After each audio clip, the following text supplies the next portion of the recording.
Olá, gente, tudo bem com vocês?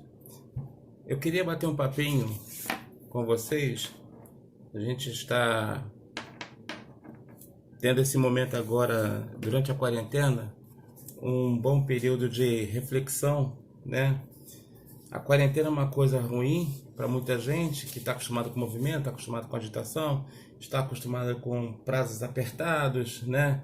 Está acostumado em cumprir prazos, fazer tarefas, circular, fazer exercícios. Mas essa quarentena ela dá pra gente uma oportunidade. A gente precisa fazer dos momentos difíceis uma oportunidade. E é um momento agora para a gente pensar em algumas coisas.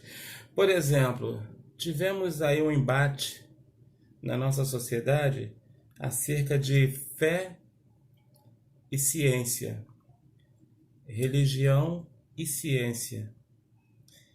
Como se fosse necessário uma coisa anular outra. O ser humano sempre pensou dessa maneira, de um modo geral. Sempre atuou dessa maneira, como se uma anulasse a outra. Eu costumo imaginar o seguinte, que o ser humano precisa dos dois. Ele precisa da fé para romper as dificuldades, ele precisa da fé para vencer, ele precisa da fé para encontrar uma razão de viver. E há pessoas que dizem assim, mas eu não tenho fé em nada, eu não acredito em Deus, eu tenho fé em alguma coisa, nem que seja na sua própria capacidade física, na sua própria capacidade mental. Cada um dirige a sua fé para onde quer, né? E é a escolha do indivíduo. Deus deu ao indivíduo a oportunidade de fazer a escolha. Eu estava lendo aqui o Salmo 91 e Deus me deu algumas coisas para eu pensar. O Salmo 91 é um salmo que geralmente as pessoas, não vou dizer geralmente, mas muita gente usa o Salmo 91 como se ele fosse um amuleto, como se ele fosse algo para dar sorte, como se ele fosse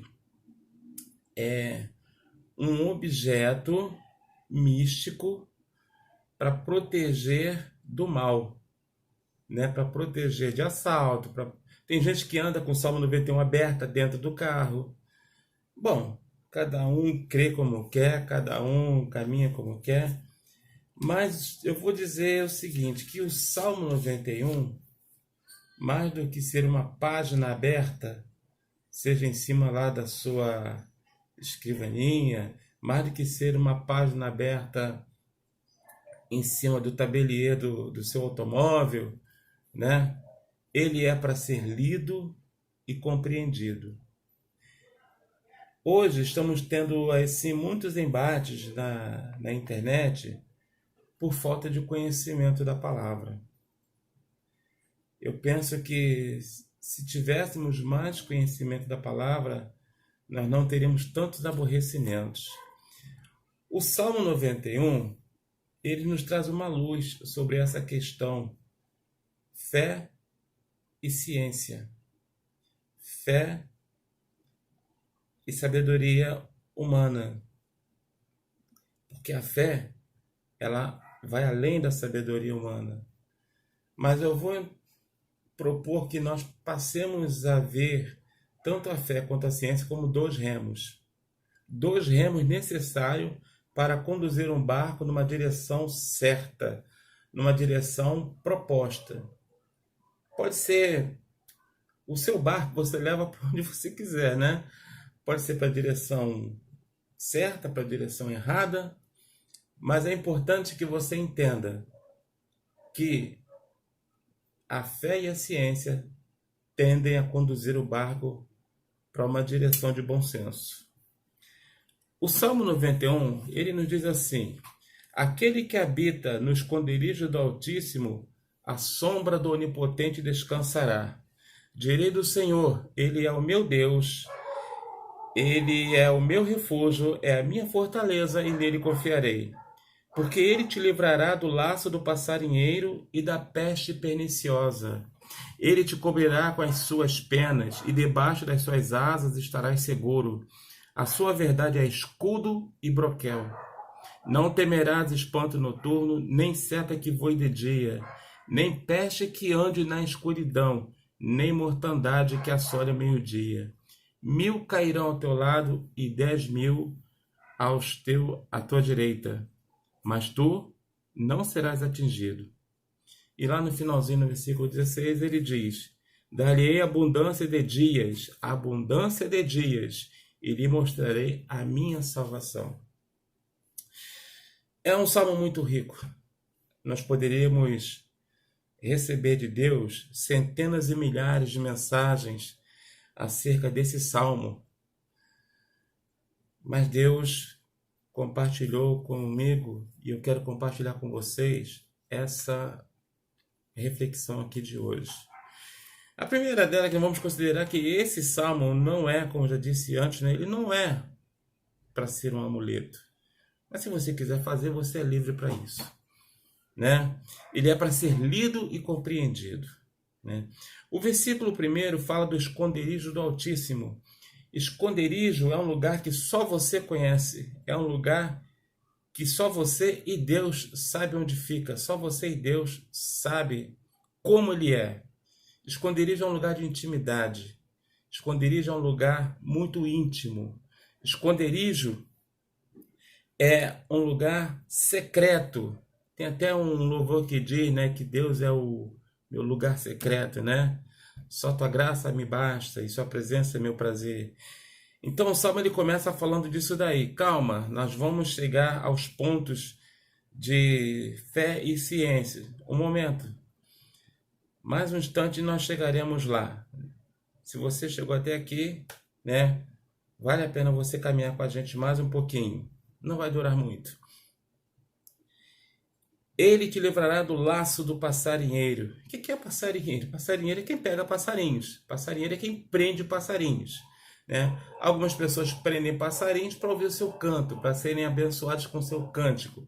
Outras pessoas pegam passarinhos para botar em rinhas, né? Em brigas, em disputas, né? Eu, quando era criança, não tinha o conhecimento necessário. Eu gostava de criar passarinhos e muitas vezes eu levava o meu canário para ir brigar, né? Nunca valendo dinheiro, mas levava, né? E o meu canário nunca foi bom de briga, assim como eu também nunca fui bom de briga, graças a Deus. Mas o passarinheiro, ele priva você da liberdade, ele priva você da verdade.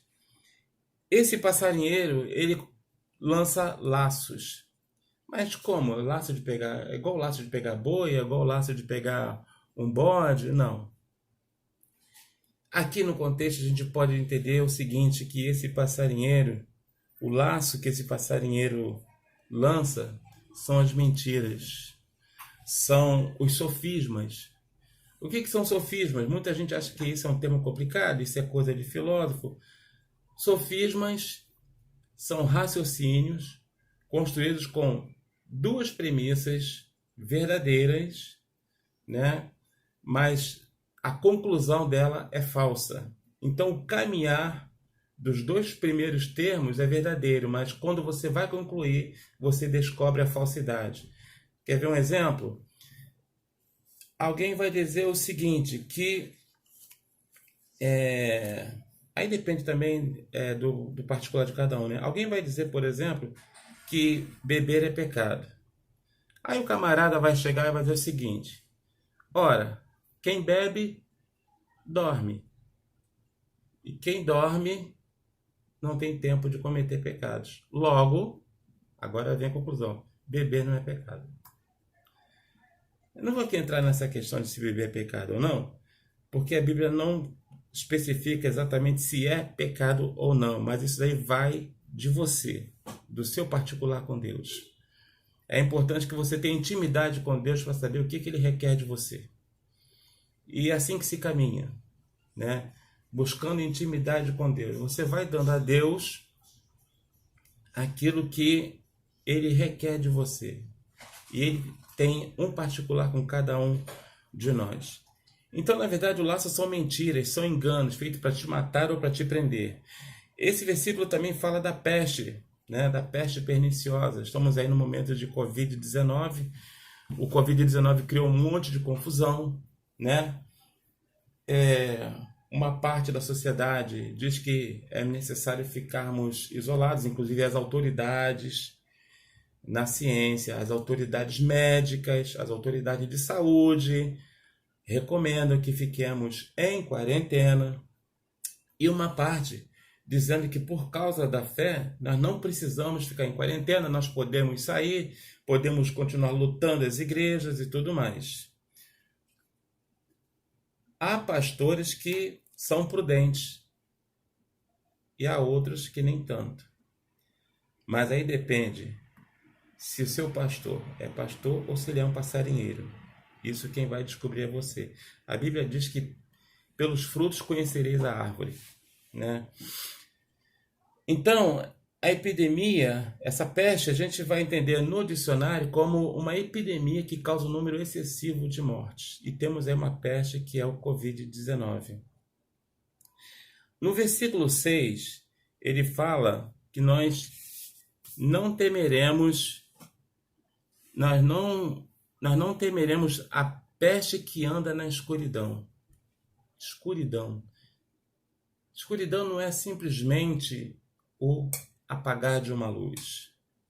Escuridão, aqui, é a falta de conhecimento, a falta de entendimento. Agora entra a ciência. Entenda que agora entra a ciência. Começamos falando de fé, de uma intimidade com Deus. Para ter intimidade com Deus é preciso ter fé.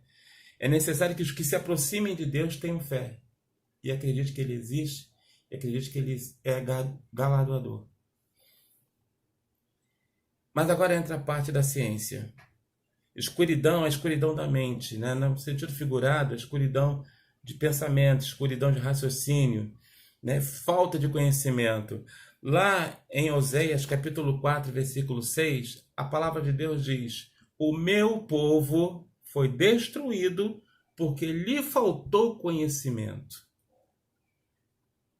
Claro que o contexto ali vai se referir ao conhecimento da palavra.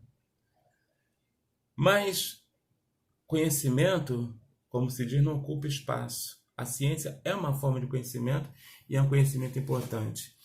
A ciência é uma capacidade que Deus deu ao homem para se ajudar e ajudar aos outros. Então não é prudente desprezarmos a ciência, né? A ciência, ela é sempre revisional, ela pode ficar revendo as coisas. Hoje temos uma conclusão da ciência, mas estudos nos levam a uma conclusão mais aprimorada. Porque a ciência é uma capacitação que Deus deu ao homem, mas é um caminhar. A fé é também um caminhar. Mas aqui estamos caminhando no Salmo 91, com fé e consciência, né? Então, lá em Oséias capítulo 4, versículo 6, diz assim: o meu povo foi destruído, porque lhe faltou conhecimento, porque tu rejeitaste o conhecimento. Então, quem rejeita o conhecimento é destruído. Não é Deus quem destrói. Nós temos a mania de botar a culpa em Deus ou no diabo, menos na nossa própria decisão. Eu decido conhecer.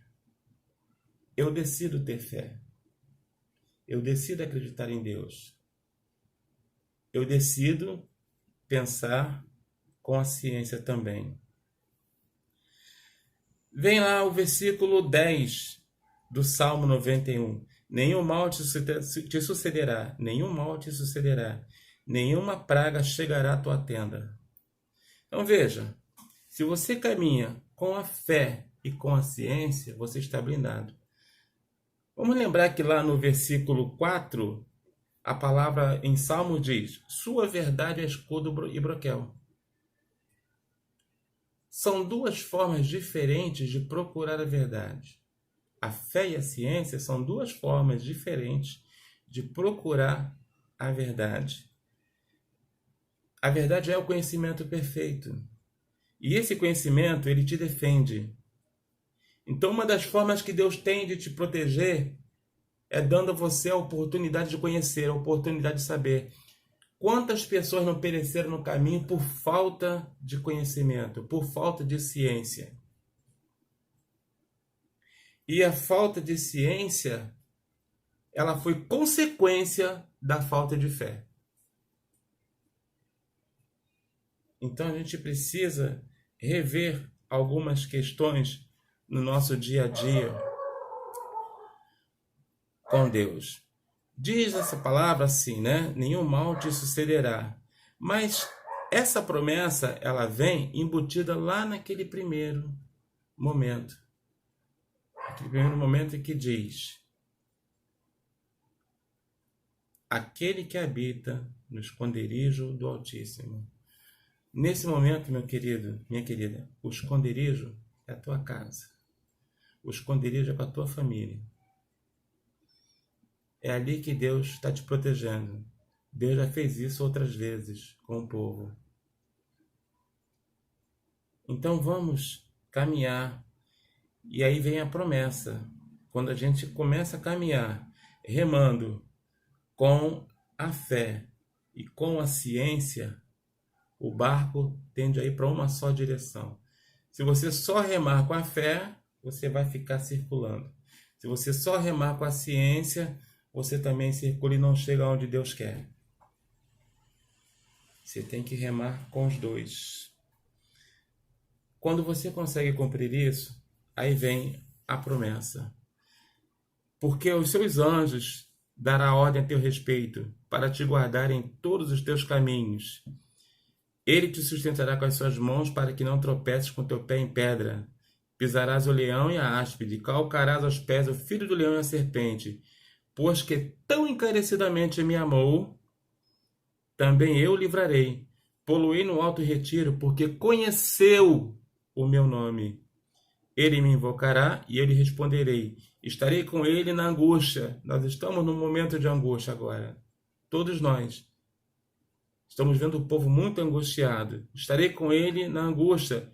Livrá-lo-ei e o glorificarei. Darei abundância de dias e lhe mostrarei a minha salvação. Então, eu queria compartilhar isso com você. Um salmo, algumas porções da palavra de Deus que nos apontam duas formas de ir para frente, de sobreviver e de continuar seguindo com o nosso barco: a fé e a ciência. Que Deus nos abençoe.